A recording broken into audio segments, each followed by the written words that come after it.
What is going on, everybody? You know what time it is. It's time to call some sellers live. What's up, guys? You don't know who I am? What's going on?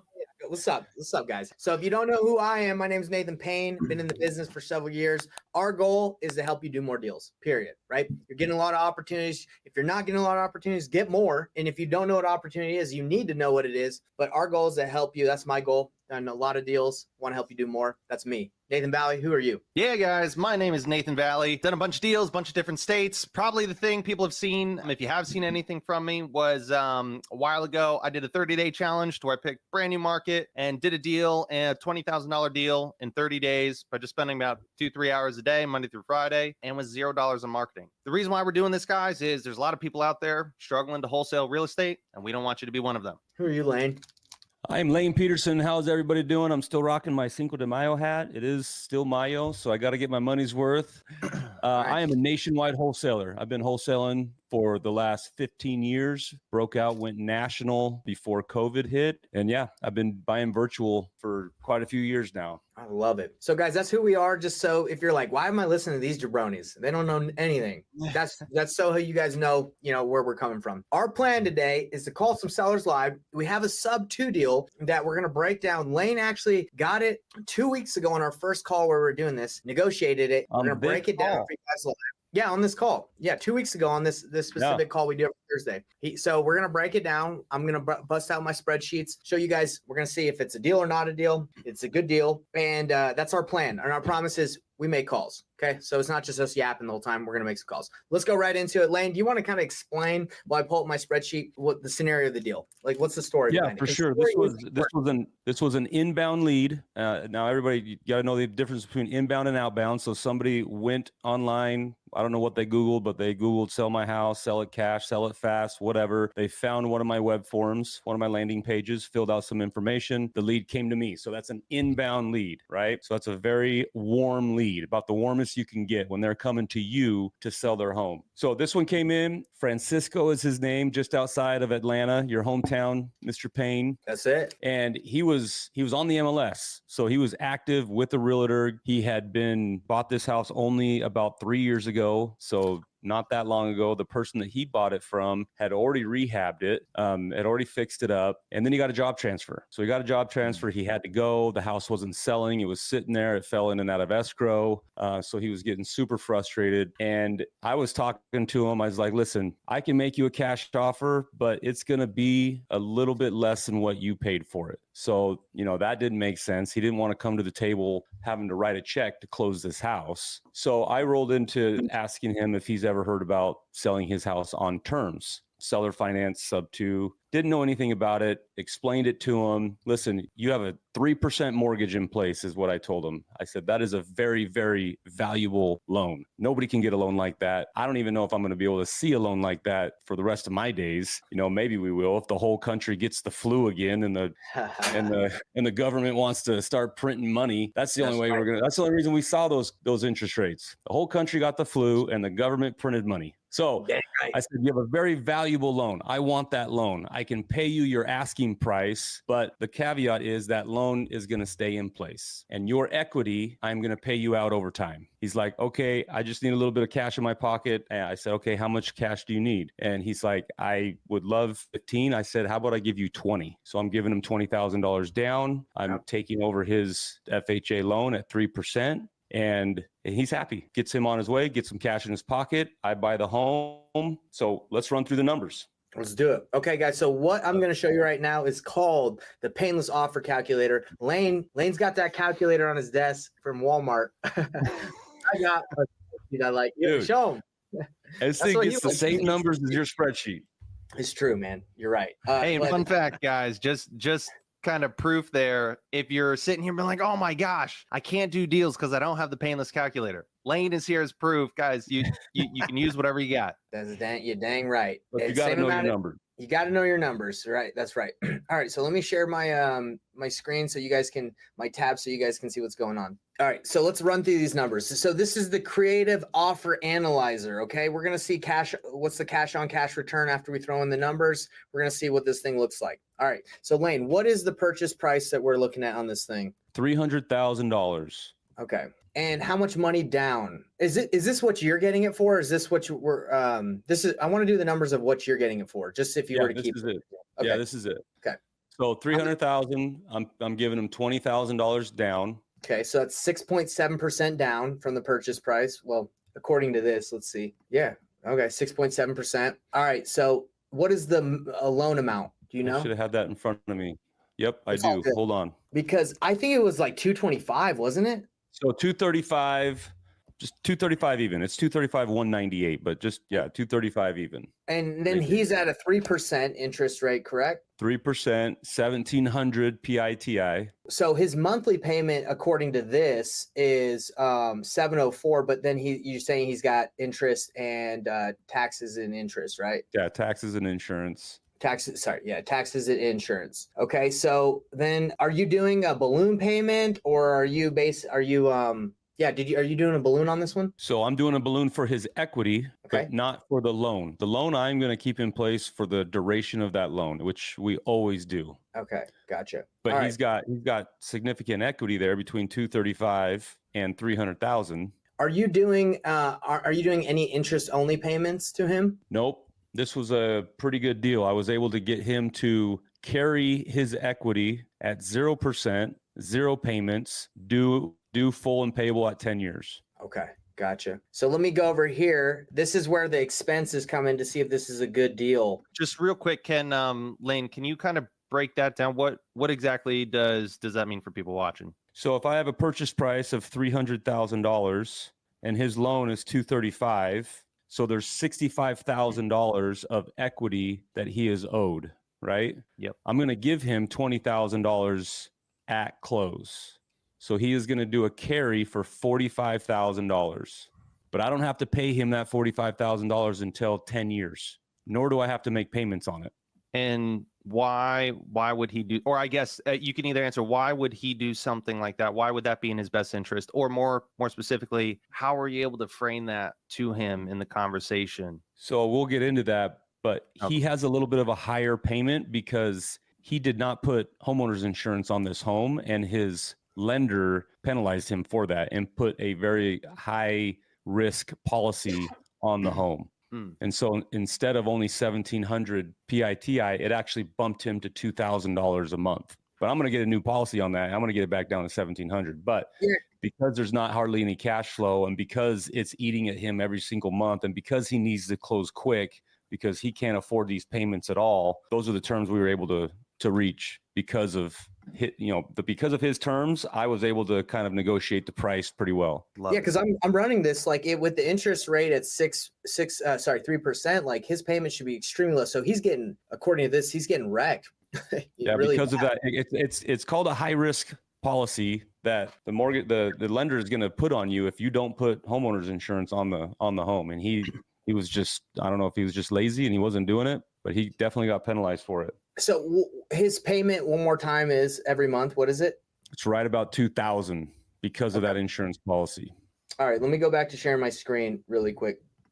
And by the way, guys, creative is something that's it's not something, in my opinion, that someone can just immediately master. It takes time. But we'll look at this. So you're saying his monthly payment is about $2,000. So what I'm trying to do, guys, in this cash on cash return to see like if this is a good deal or not. If you're going to rent this out, you're also going to have maintenance maintenance costs, management, vacancy, and on top of the payment, right? So actually we got to get his monthly payment. It's actually going to be more. It's probably going to be like $2,600 a month, right? With all those expenses, wouldn't you say, Lane, or no?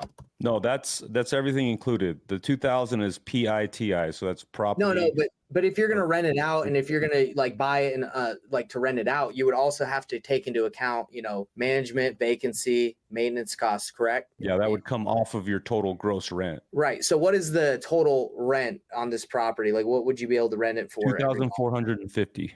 2,450. To be honest, bro, like unless you get that insurance policy, it's a really tight deal, bro. Yeah. So the cash flow isn't sexy. The cash flow is not sexy, but the terms on it are sexy. So you have a 0% seller carry, which is phenomenal, and you have a 3% loan.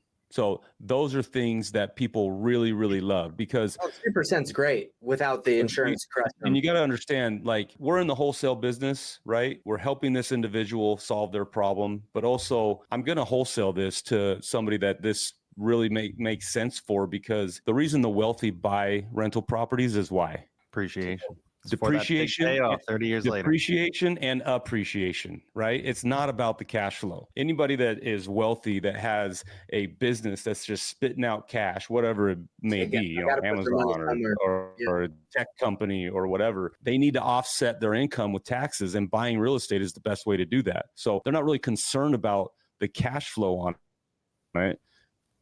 They're buying a good asset. It is cash flowing a little bit, maybe not much, but immediately they're able to depreciate that on their taxes. And then all the while it's appreciating over time. And so they're becoming more wealthy. They're increasing their wealth and getting rid of their tax liability as much as they can.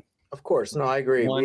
We all agree on that. Yeah. One thing I want to point out from that's so important. It took me a really long time to learn this with wholesaling. Moral of the story, or the takeaway from that, guys, is stop assuming what you think a good deal is or isn't. There's some kind of, general parameters, but again, property is worth whatever someone is willing to pay for it. And again, a lot of times I see, especially newer people, they're like, oh man, who would buy that deal? Or they'll see an investor, they'll lose out on an offer or on a bid to another investor. And like, man, that's that dumb investor. How could they do that?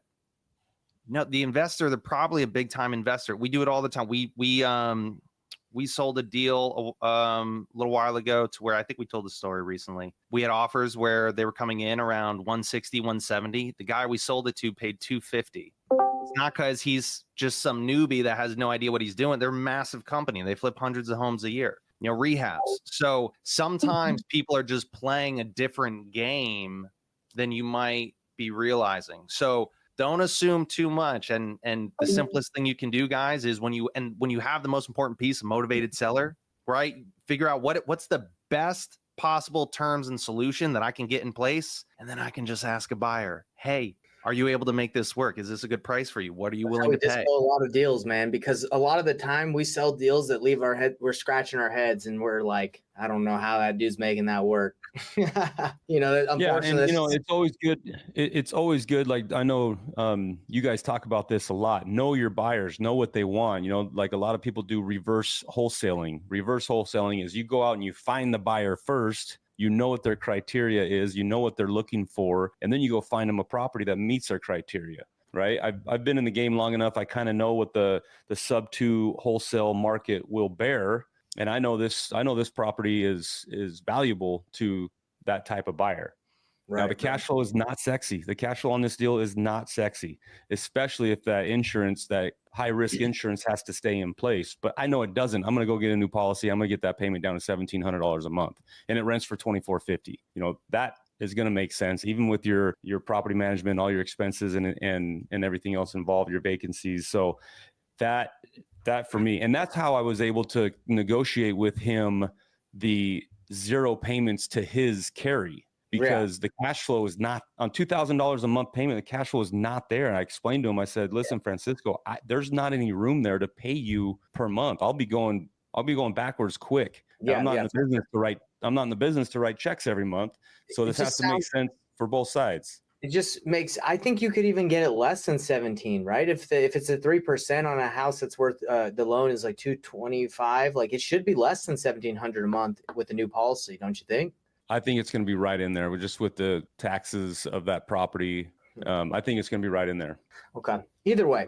So guys, that's kind of like a breakdown of like, if you look at it through the lens, like, a noob, right? Like we all want just immediately like, it does a cash flow, right? But if you have the right buyers, it doesn't. We all met with a buyer who's like, look, I just got to put my money somewhere, and he doesn't really care so much about the cash flow. Now everybody wants the cash flow. Like, it's not like these guys don't want to make money. It's not always the end goal. So you just have to have the right buyers, and it's kind of crazy out there. There's lots of guys with money out there that need to place their money, and they're everywhere. You just need to know where to go.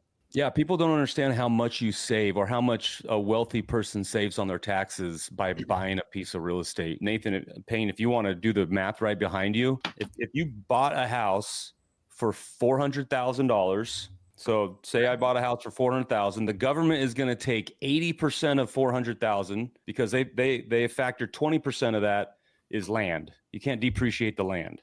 So you take 400,000 times 0.8. That's $320,000 that is depreciable. So you're saying because you can't depreciate the 20%, 80% is depreciable, right? Yeah, you got to take the land out. And that's what the government uses for the land is 20% of whatever you bought it for. That's $320,000 and divide that by 27 and a half. That's the magic number. The government thinks that you can depreciate this for 27 and a half years.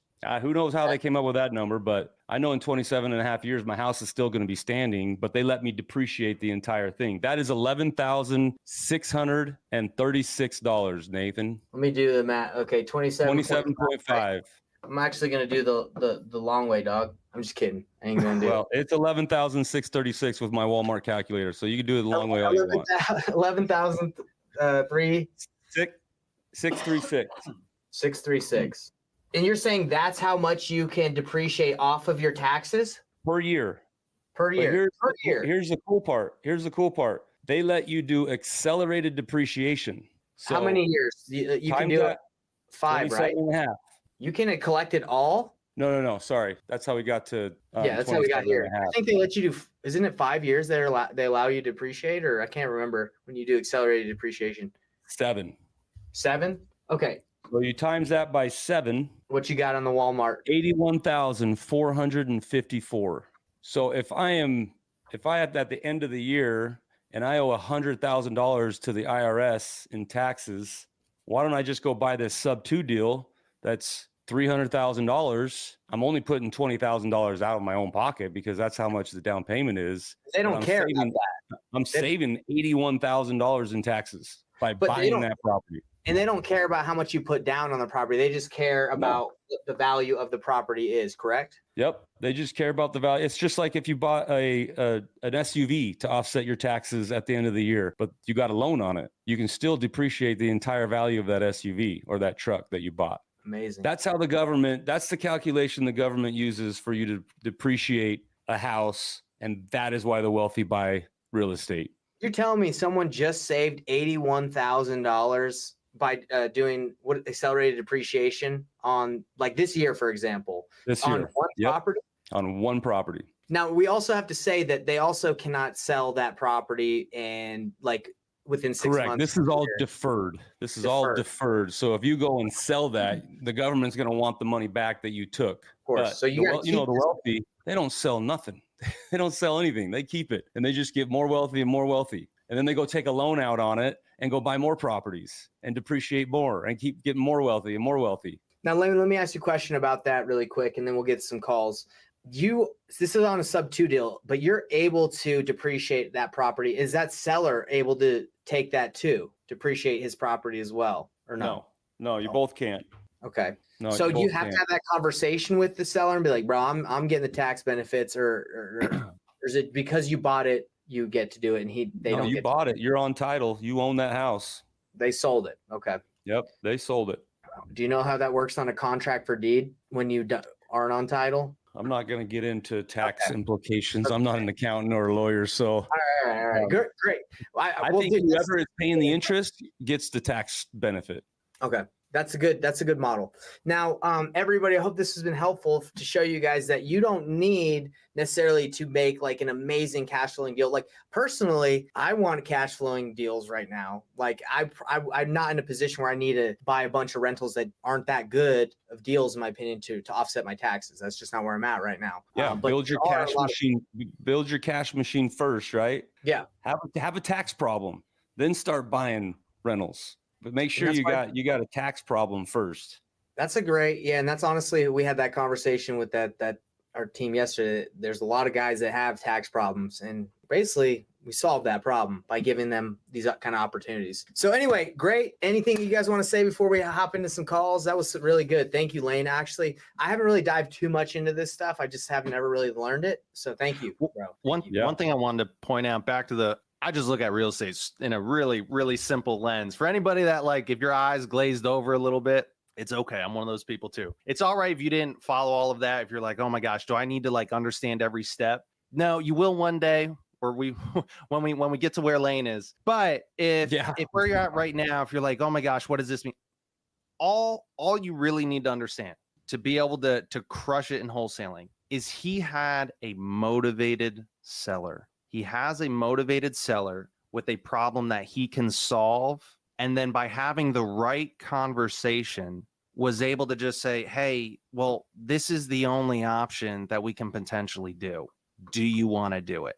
And the seller says, yeah. And here's the thing, even if Lane were to have an issue with buyers with the way the terms are set up right now, even if they're like, we can't do that, but we can do this instead, you still have the golden rule correct, which is having a motivated seller. Because that motivated seller, worst case scenario, the buyers say, hey, we can't do those terms, but we can do these instead. That seller has no other option, because that is a true motivated seller. And that's where, guys, when you're working with true motivated sellers, this business is super simple, because all you're doing is having a back and forth conversation, right? And you're letting the buyer, or you can let the buyer tell you what they need it to be at, and then you just relay that information to the seller.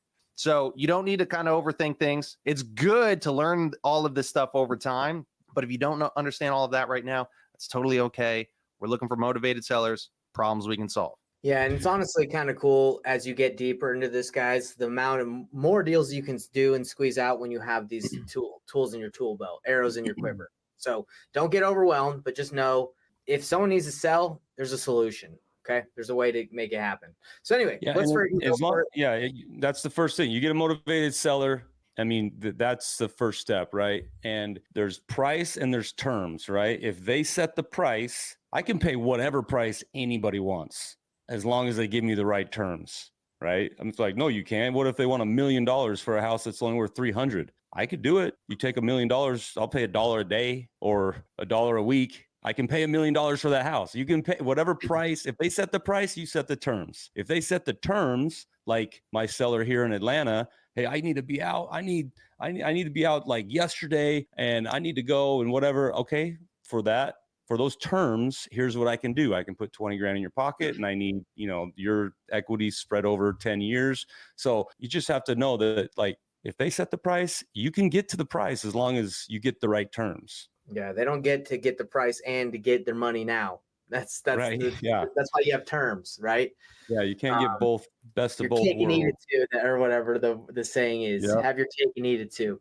All right, Lane, let's make some calls. Let's show these people okay, what it looks like, what the real deal, because a lot of people, they think this is like, as soon as you get that person, it's amazing. Like, guys, this is a business, right? It's not like you call and they're immediately just like right by the phone. Just, I'm glad you called, Lane. I was waiting for you. They're gonna show you what right, it really exactly. So the first one I'm going to call is somebody that I did already have a conversation with. He reached out to me yesterday, and he's got a big house outside of Atlanta, wants pretty much almost retail. And I told him I would run some numbers. I'd call him back. This is a perfect novation. So those that don't know what a novation is, you basically are doing a net listing agreement with the seller, right? And so what I do for a novation is I take the ARV, whatever the as is condition, what I can list it for, I take that ARV, I times it by 90%, and I minus out my novation fee. So 90% of ARV minus my novation, and that is my novation offer. Lane keeps it really simple. I like to have a spreadsheet. He likes to keep it really simple. I dig it. I love it. But I'm just showing you guys basically what he's doing is he's just taking the did you say ARV or did you say as is listing price? Which one do you do? Yeah, as is. Whatever the condition is currently. So same thing. That's what we do on the spreadsheet is basically we say, look, price as is, what can we list it for? 90%, just so it sells quick. And there you can have, it's up to you whether you want to say your commissions and your closing costs are included in the 90%. You can change this to 95%. It doesn't matter. But basically you're just saying, hey, what would it sell for on the market right now? And I have to discount a little bit and then include my fee. So that's how the novation works, everybody, if you didn't know what that is. Okay, here we go. Let's hear it.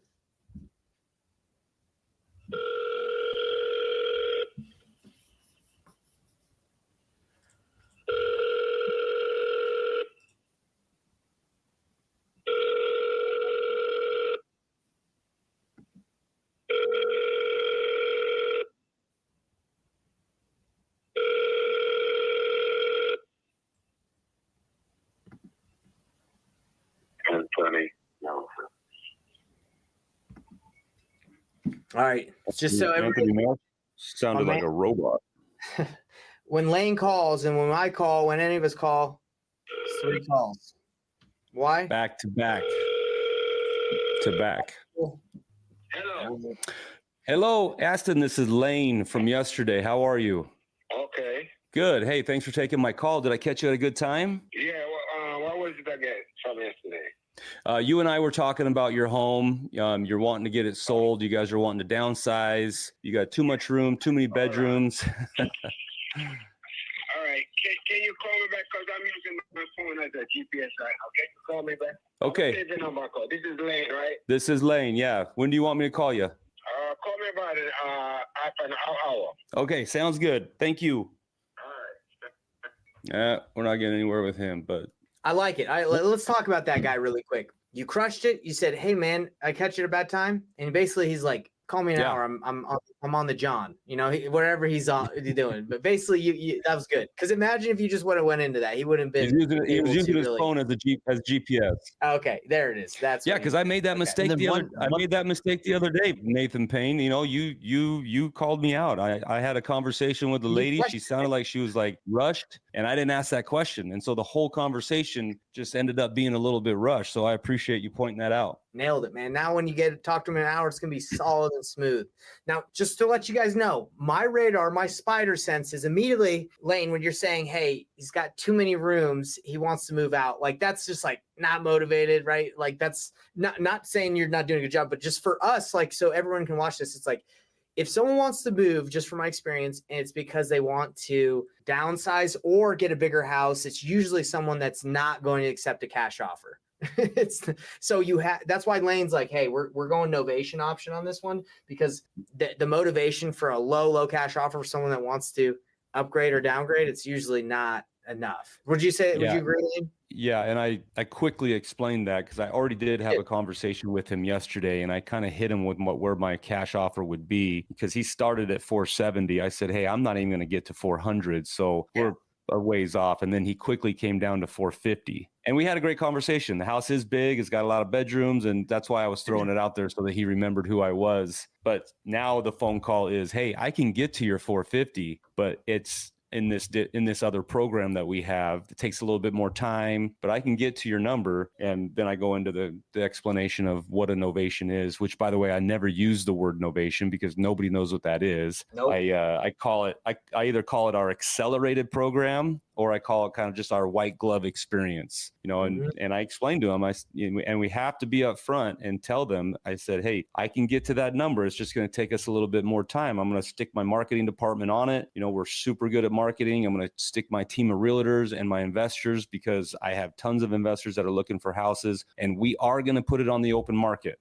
which means MLS, but I don't say MLS because MLS scares people. And I say, "Hey, we are going to put it on the open market, but we will handle everything. The 450 is just like a cash price. It's going to be net to you. If our investor brings a realtor through, we're going to take care of that investor, take care of all the closing costs, take care of everything, and you don't have to do anything, and you walk with your 450. How's that sound? So let's go over this really quick for everybody watching. So you have a seller who's not necessarily like in a rush to sell or not super motivated. You can still work with those people, guys. Don't throw those leads away. Lane calls it white glove experience, accelerated novation, you guys, whatever you want to call it. You basically, there are ways to work with those sellers. So, and we run into a lot of those people, right? We run into a lot of those people who want retail, but maybe their house isn't like needs a little bit of work. Lane, let me ask you this. Have you ever put money when you've done a novation? Have you put money into the property for them? Or do you usually just put it on there and then usually put that in the concessions and have? I don't. I try and just list it for a price that will get it sold as is. Okay. And then when they do their inspection and ask for repairs, I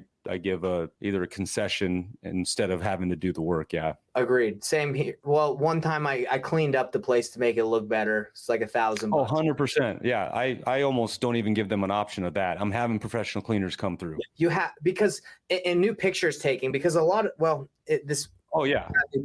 Not new pictures because most of the time it's not listed on the market, but you definitely want to get good pictures and make it clean so it sells quick. So Nathan, I mean, I know you and I, you know, we do deals that we do them separate as well. That is why I do 90% of value. because that gives me 10% to hire a realtor to contribute towards closing costs. And I don't want to, me personally, I don't want to find like a flat fee realtor. I want to pay the realtor a commission that they're going to be motivated to work, and they're going to work my deal, because then that means that me and my office is less. They're going to take the pictures. They're going to take professional pictures. They're going to make their full boat commission. You know, maybe I get them down to 5% instead of 6%, but you know, so then they're working. You know, they're not a discounted brokerage, and I'm getting a discounted service.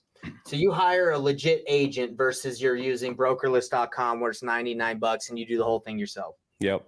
Okay, cool. And guys, like, just to answer real quick, why would somebody do that? You know, why pay 6%, right? Which could be $20,000, $30,000 or whatever, when you can pay just $100. And a lot of that comes down to, you know, it all depends on your personal preference. But paying that agent, one, you know, I know in real estate investors and wholesalers, I know we like to poke fun at agents, right? And they poke fun at us, all part of the game. But guys, to be real, like, that is their industry, right? Like the retail market, MLS, that's what they do. And when you do find a really good agent, they're worth their weight in gold. Same as when you find a really good investor, a really good wholesaler, we are worth our weight in gold with what we do. And so when you're able to find a really good agent, that gives you more time, energy, and focus to spend it on the things that you're good at, which is more motivated sellers, more investment deals, rather than, you know, listing on the MLS and dealing with retail buyers. Yeah, whatever your preference is. I do have a question for you that I think a lot of people, I've thought about when I've heard about novations initially. Why would they work with you when they can just go directly to hire that agent you're going to use anyway? Why would they use you?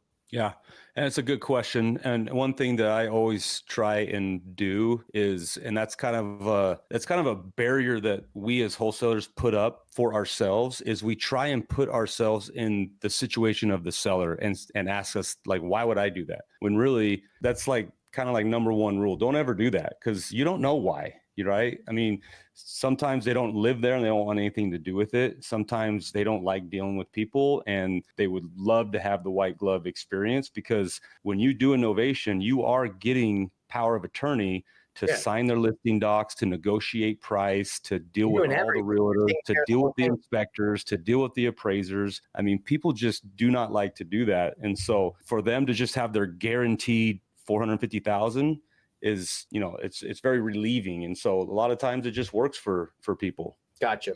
Yeah. So there you go, people. To answer that question that I've had, it's you do everything for them. Obviously you're going to run it by, but them if you need any of their feedback, right? But usually if you get them that price that you agreed on, you just get it done. So I like that. That's sick. One real small thing I wanted to point at, and it's funny, guys. There's so much you can learn even just from a 10-second conversation. At the end of that call, right? The guy's like, I'm using my phone for GPS. I can't chat right now, right? Lane does an amazing job. Got it. No problem. And the seller's like, yeah, I can talk in an hour, right? And then Lane reconfirms, got it. I'll talk to you in an hour. Right. So when the seller does say, hey, yeah, now's a bad time, I can't talk right now, don't just say, got it, I'll call you back later, or got it, we'll talk soon. You always want to nail down a specific firm time and then reconfirm that with them. So again, a little tip, but that was perfect. Well done. This next gal, her name is Wendy. She called in this morning as well. And now I'm calling back to give her an offer because she didn't have a lot of time. This thing is like out in the middle of nowhere in Wisconsin. So I'm not going to be super aggressive on my cash price because you got to know your markets, right? Are you in a buyer's market or a seller's market? You got to know that to be able to know what you need to offer. Because if you're in an area that does not have a lot of cash buyers, you got to adjust your offer price to be a lot less because it's going to be tougher to sell that. There's not a lot of cash buyers in this area. And Lane, you know that because you've done deals all over the country. Have you done the research, or do you just kind of know that Wisconsin isn't as hot of a market? Well, so yeah, this one I've already looked at it. I get on. As a matter of fact, I got a video that I can post, but I get on Realtor.com and I see how many months of inventory that market has. Okay. And if it's more than 6% or six months, that's a buyer's market, right? Yeah. So you got to be way more conservative on your list price. So on this one, I'd probably be like 70% of ARV minus repairs, minus my wholesale fee. I want everyone to understand that. So when the traditional model of 70% of ARV minus your repairs minus your wholesale fee, like that works if you're in markets that are slow. But if you're in a hot market, good luck finding that deal. And if you live and die by that, you're going to lose a lot of leads. Bro, sometimes we're wholesaling deals at, what is it, 90% of ARV? Like it's crazy. So if you're stuck in that, that's why you're losing out on deals. Okay, you just if you're in the like a good market like a major metro. Anyway, let's give it a call. By the way, shout out to this comment. I thought it was funny. We all got beards. Guy enjoys it. Is he talking about mine or yours? All of us. The evolution of beards from all of us. That's it. Man, that ain't hot. That's not a hot flipper market. I'm assuming. Guess it depends on the area.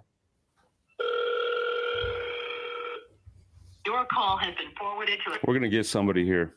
You know what's really cool though? When you called that guy the second time, he picked up. So He picked up, right?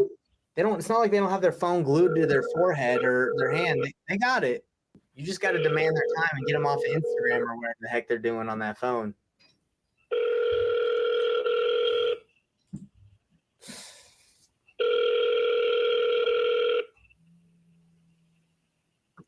This lady is a hairdresser, so she could be occupied. You're calling her. She's messing up the back-to-back calls. Okay, I'm not waiting around. I'm calling another lead right now. Love it. This one I have not talked to at all. It came in earlier today. Charles. That's what we like to. Hey man, why you waiting so long for that one, man? Get on that.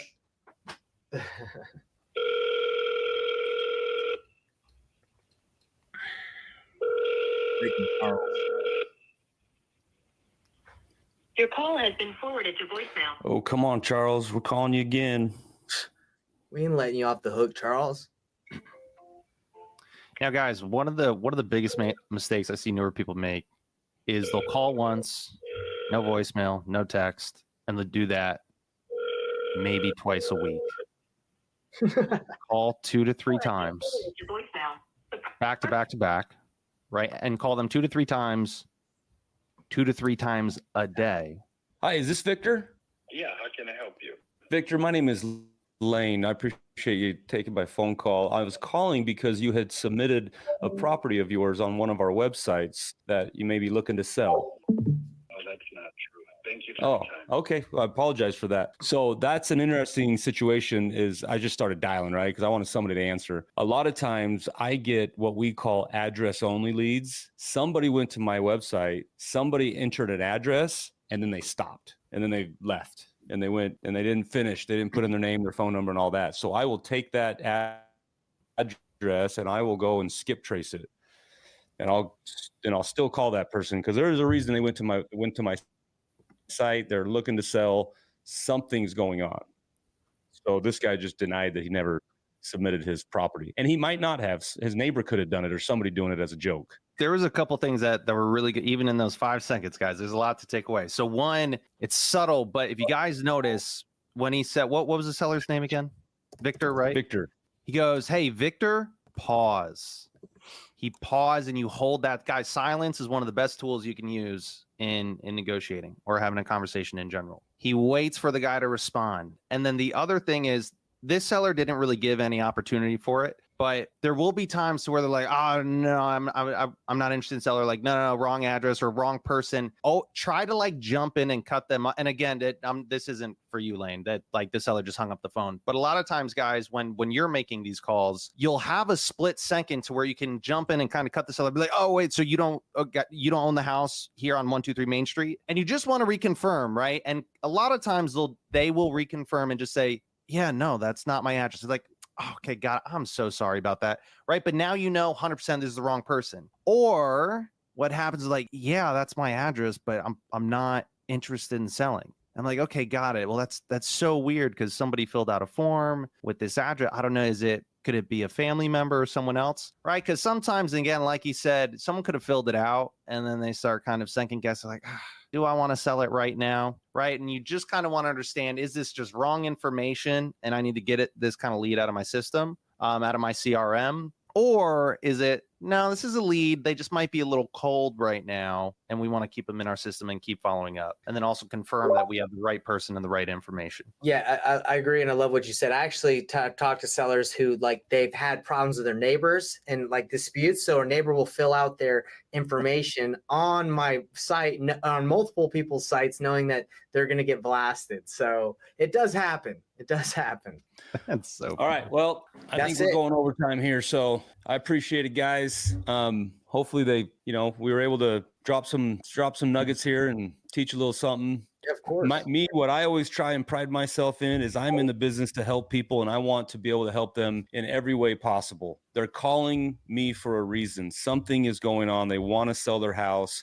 So have all the tools in your tool belt to be able to help that seller, whether it be cash, creative, or innovation. And one thing I want to point out is, guys, a lot of you probably don't have all of those tools in your tool belt. That's totally okay. I didn't either when I first got started. You can still talk with sellers. There's still people out there to where they need to talk to somebody and they have a problem that they need to get solved. And you might not know how to solve that specific problem right now, but that's okay. You can work with somebody that does. Reach out to somebody like Lane or Payne or myself. We're happy to work with you and, get that deal, get that problem solved, help that seller, and get the deal across the finish line, and everybody makes money in the process. That's right. And just Lane, I know you probably got a dip. There was one question that came through about pre-foreclosures. You can dip if you need to, Lane. I know you probably got some. No, it's okay. So one of the questions that came in from the live we're out here doing, it says, would love to know more about foreclosures. How would someone like me identify a property like that? How do I know? Basically, like, how do I know about pre-foreclosures? How do I get of those?